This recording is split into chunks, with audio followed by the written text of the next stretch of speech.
Рускиот министер за надворешни работи Сергеј Лавров се сретна со неговиот американски колега Џон Кери на маргините на Министерскиот совет на ОПСЕ во Белград. Лавров попладне ќе оствари средба и со шефот на турската дипломатија Мевлют Чавушоглу. Тоа ќе биде прва средба на представници од двете земји, откако минатата недела турските сили соборија руски воен авион во близина на границата со Сирија. На состанокот на ОПСЕ учествуваат околу 1000 представници на делегации од 57 држави. Сам Черчил у својом говору у Цириху 19. септемвра 46.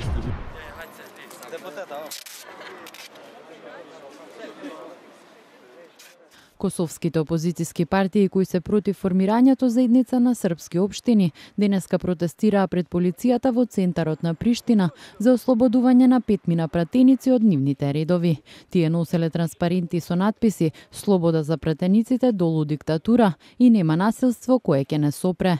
Опозицијските пратеници во повеќе наврати ја прекинуваа седницата на парламентот со фрлање на солзавец. 5 пратеници се уапсени под обвинение за предизвикување на општа опасност, а меѓу нив е и поранешниот лидер на самоопределување Албин Курти.